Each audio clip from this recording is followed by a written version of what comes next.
Sean bienvenidos nuevamente a este espacio de educación virtual. Continuamos hablando de hidrocefalia en este cuarto video. Soy el doctor Luis Miguel Duchén Rodríguez y vamos a hablar ahora del tratamiento quirúrgico de la hidrocefalia. Habíamos dicho que la hidrocefalia es una enfermedad cuyo tratamiento es netamente quirúrgico. No existe ningún tratamiento médico que resuelva la hidrocefalia. El primero que tenemos que repasar se denomina ventriculostomía. Este tratamiento consiste en introducir un catéter dentro del ventrículo lateral para conectarlo a un sistema cerrado externo. Utilizamos la ventriculostomía en pacientes que tienen hidrocefalia aguda y que no pueden recibir un tratamiento permanente. Por ejemplo, un paciente que tenga una hidrocefalia por una hemorragia o por una infección. Entonces el objetivo es hacer un pequeño orificio de trépano e introducir el catéter proximal hasta el ventrículo lateral y conectarlo, como les decía, a un sistema cerrado que nos permite regular la presión que tiene que vencer ese líquido, en este caso hemorrágico, para que pueda salir. De otra forma, podríamos vaciar los ventrículos de forma inadecuada. Esta es la tercera ventriculostomía, una foto ahora en tiempos de pandemia donde tenemos que protegernos. Otro elemento, otro método que tenemos para hacer la cirugía es la derivación ventrículo-peritoneal, quizás una de las más clásicas cirugías. Consiste en introducir un catéter también hasta el ventrículo lateral, conectarlo a una válvula y esta válvula a un catéter distal que se conecta hasta llegar al peritoneo, de tal manera que el flujo viene desde el ventrículo lateral hasta el peritoneo y no de forma retrógrada. Por esto tiene una válvula que impide el retorno. Este sistema es uno de los más usados. Aquí un ejemplo de una cirugía de un niño. Hay que hacer un aseo muy prodigioso de la piel del paciente. Yo puedo poner estos electrodos de electrocardiografía, pero el objetivo es marcar la pupila del conducto auditivo externo por debajo de los campos quirúrgicos para tener una referencia anatómica.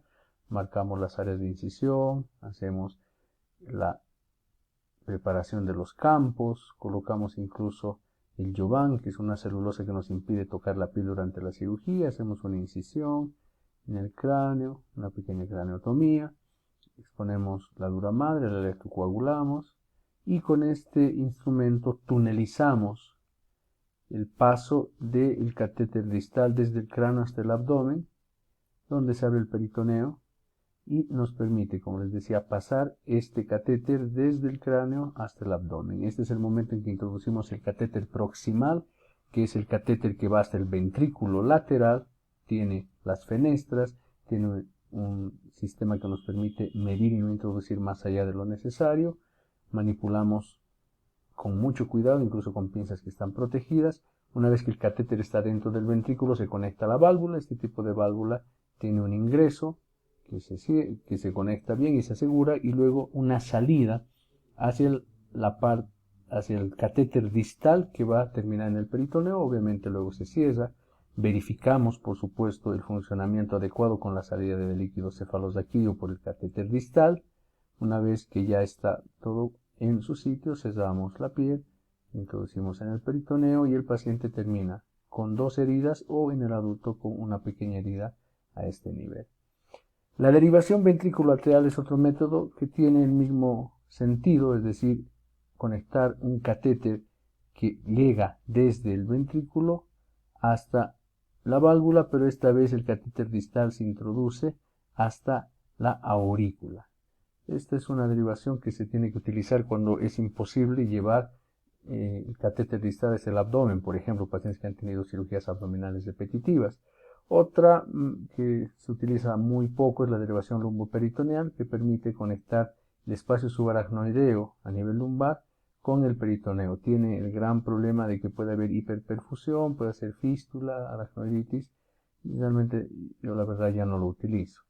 La derivación de Thor-Kielsen era un método en que se utilizaba un catéter que iba del ventrículo lateral hasta la cisterna magna, por ejemplo en pacientes que tenían una hidrocefalia obstructiva. Por supuesto que es una idea muy inteligente. Sin embargo, hoy tenemos la tercera ventriculostomía endoscópica, de la cual vamos a hablar luego, que permite tener mejores resultados que esta técnica.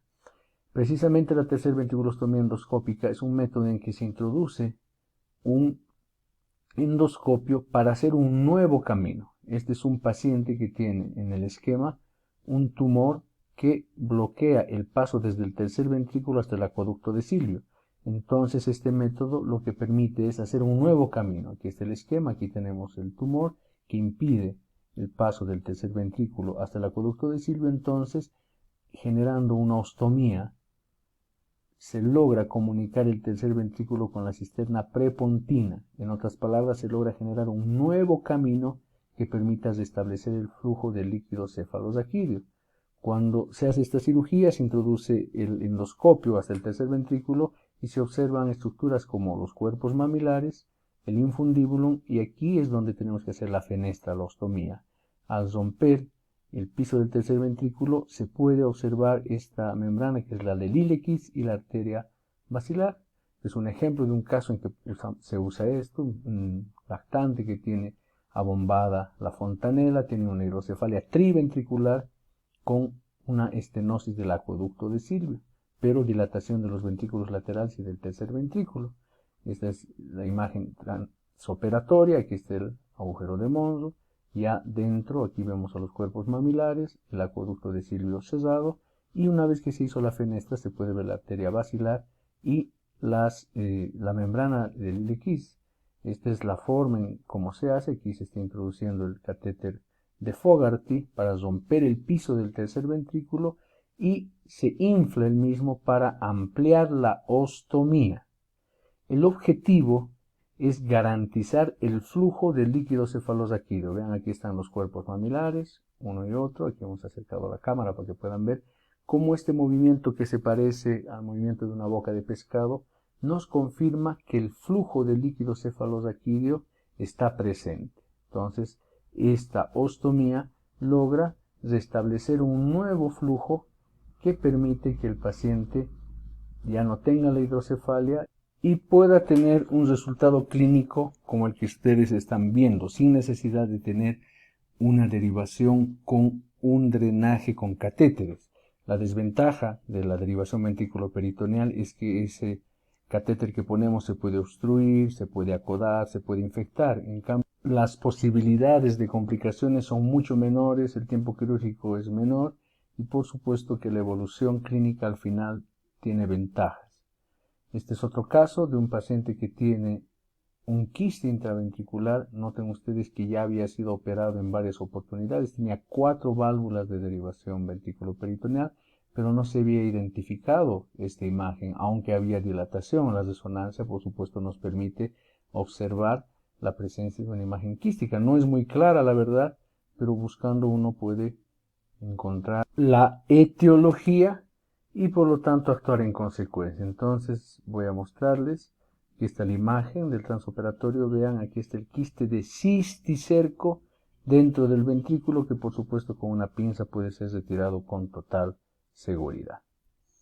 Vamos a ver ahora cómo se atiende quirúrgicamente al paciente con hidrocefalia normotensiva del adulto. Es un adulto mayor que de forma rápidamente progresiva presenta deterioro cognitivo con alteraciones de la memoria, sin poder reconocer a su familia, una persona lúcida que leía, de repente deja de hacerlo, se desorienta, pero además presenta incontinencia esfinteriana y apraxia de la marcha. Esta es la triada de Hacking-Adams. La tomografía parece inocente, pero si uno analiza puede observar que existe una dilatación leve del sistema ventricular con un abombamiento de los cuernos frontales. Sin embargo, uno puede observar la presencia de surcos en la hidrocefalia. Estamos acostumbrados a ver grandes dilataciones y surcos que desaparecen. Pero aquí lo más importante es la clínica del paciente. Se trató a este paciente con la instalación de un sistema de derivación ventrículo-peritoneal de presión regulable. Vean cuál ha sido el resultado posoperatorio. Antes de la cirugía se veía esto, pero después de la operación noten que el espacio subaracnoideo aparece nuevamente, los surcos son más profundos. Pasa que como es una persona de la tercera edad, el cerebro de hecho está con mayor atrofia que en los jóvenes. Entonces este sería el resultado de esa hipotrofia cerebral habitual en estos pacientes, y esto en realidad nos está hablando de una hidrocefalia. Vean, aquí está el sistema de derivación ventriculoperitoneal, es el catéter proximal y aparece el espacio subaracnoideo.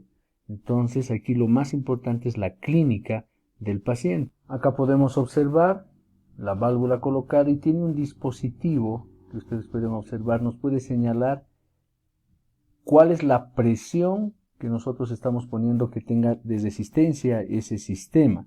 Y eso se puede regular. Aquí hay una imagen donde se puede ver el catéter distal en el abdomen. Entonces, esta es la imagen de una derivación ventriculoperitoneal de presión regulable.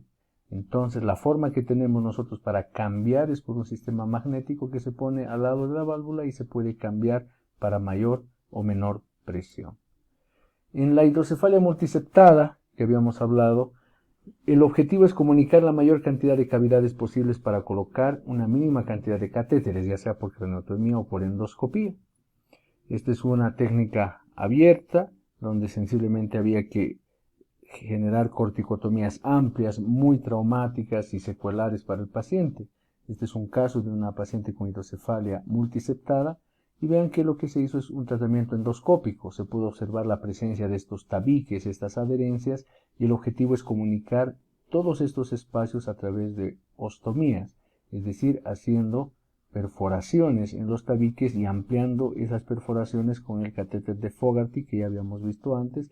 El objetivo entonces es introducir la menor cantidad de válvulas, en este caso 1, para que se comuniquen los diferentes espacios, las diferentes cavidades. Vean el pre y el posoperatorio, dramático por supuesto, pero la evolución va a permitir mejoría en estos pacientes que ya tienen de hecho un deterioro neurológico muy importante. Les agradezco por su atención, les dejo con una imagen del Parque Nacional Maridi, haciendo énfasis en que el tratamiento de la hidrocefalia es quirúrgico.